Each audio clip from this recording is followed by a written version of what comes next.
దేశంలో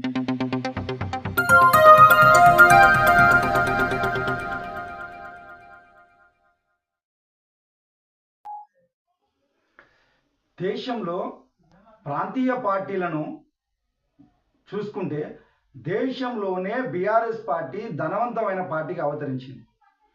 అంటే ఆ రోజు తెలంగాణ వెనుకబడ్డది, తెలంగాణ అన్యాయం జరుగుతుంది, తెలంగాణ వస్తే ఇక్కడ ఉన్నటువంటి ప్రజల యొక్క బతుకులు బంగారు భవిష్యత్తుగా మారుతుందని చెప్పేసి ఆ రోజు తెలంగాణ రాష్ట్రం వచ్చినప్పుడు ఉన్నది. తెలంగాణ రాష్ట్రం వచ్చిన తర్వాత అప్పుల మయంలో కూరుకుపోయింది.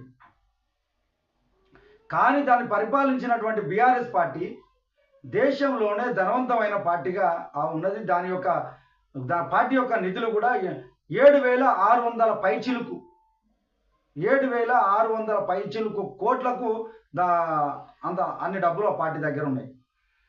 రెండవ స్థానంలో తృణమూల్ కాంగ్రెస్ ఉన్నది.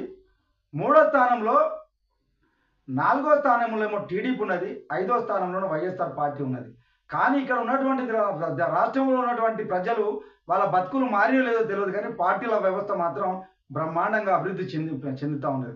ఆ రోజు పార్టీ పెట్టినప్పుడు కనీసం పార్టీని నడపడానికి పైసలు లేవనే సందర్భంలో ఈ రోజు శాసించే స్థాయిలో ఉన్నది. ఇక్కడ మన రాష్ట్రము బంగారు తెలంగాణ అయిందో కాలేదో తెలియదు, కానీ వీళ్ళది మాత్రం బంగారు పార్టీగా మాత్రం మారిపోయింది. దేశంలో నెంబర్ 1 పొజిషన్లో ఉన్నది. ఇంకోటి, వీళ్ళకి నిధులు ఏ విధంగా వస్తాయంటే, పార్టీల నుంచి నిధులు ఏ విధంగా వస్తాయంటే ప్రజల యొక్క హక్కులను కాలరాసి కార్పొరేట్ సంస్థలకు అప్పచెప్పడం వల్ల వాళ్ళకి ఇచ్చేటువంటి నిధులను వచ్చినాయా అనేది ఒక ఆలోచన కలుగుతూ ఉన్నది.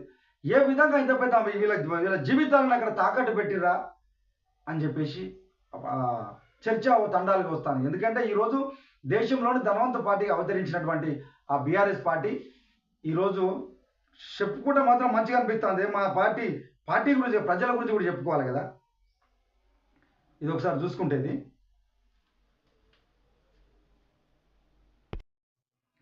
దేశంలోనే బీఆర్ఎస్ పార్టీ ధనవంత పార్టీగా గుర్తింపు పొందింది. 4-5 స్థానాలలో ఏపీలో ఉన్న ప్రధాన పార్టీలు 2 ఉన్నాయి. అది టీడీపీ, వైఎస్ఆర్ పార్టీ. రెండో ప్లేస్లో తృణమూల్ కాంగ్రెస్. దేశవ్యాప్తంగా 40 ప్రాంతీయ పార్టీలు ఉంటే వాటన్నిటిని మాత్రం బీఆర్ఎస్ పార్టీ మాత్రం ఢీటు కొట్టి నెంబర్ 1 స్థానంలో ఉన్నది. అసలు విరాళాలు ఎందుకు ఇచ్చిండ్రు, ఎవరిచ్చిండ్రు అనేది ప్రజలు ఆలోచన చేస్తూ ఉన్నారు.